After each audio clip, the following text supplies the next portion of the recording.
Samson sat watching as the last grav tank was rolled out of the workshop. His sense of pride was strong, as it always was when a new squadron was released from his caring custody.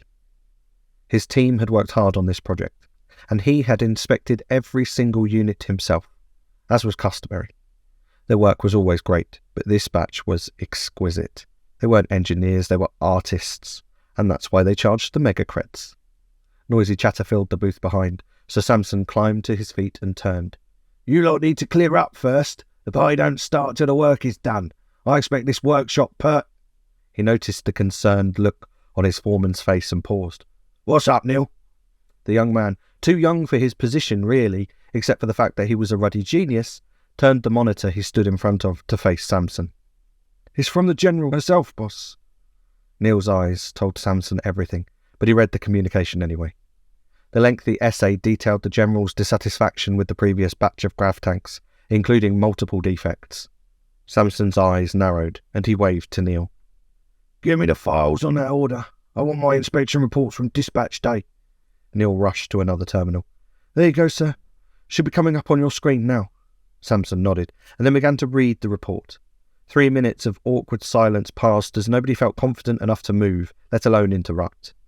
When Samson finished reading, he stood up and puffed out his chest, stretching his back. Samson waved Neil back to a terminal. "Write this response out for me." He did not wait for Neil to be ready before he spoke.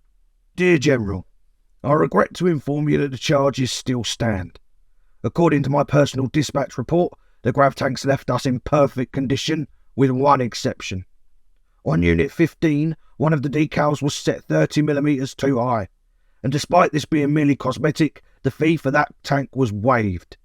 This gesture should suggest to you that I take the perfection of our product very seriously, not only out of obligation to the brave soldiers that will pilot them, but also as a matter of personal pride. As you can imagine, it pains me that you would jump to the conclusion that the problems you have experienced originated in my workshop. However, I understand the position of immense pressure you must be in to find an answer. As uncomfortable as it may be, I believe you may need to consider sabotage. I have attached a full list of fail-safes and hidden seals that we implement to know if something has been tampered with. This should tell you either way. I wish you the best of luck in your investigations and shall await confirmation regarding the termination of our contract. It may be of interest to note that there is an early termination fee. Kind regards, Samson Carter." Neil piped up as he finished the typing. "Do you want me to add the whole list, sir? Or just the released measures?" Sam grinned.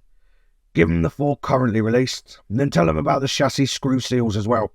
No need for more than that. If those are all intact, this is going to court. We'll need to save the others for later."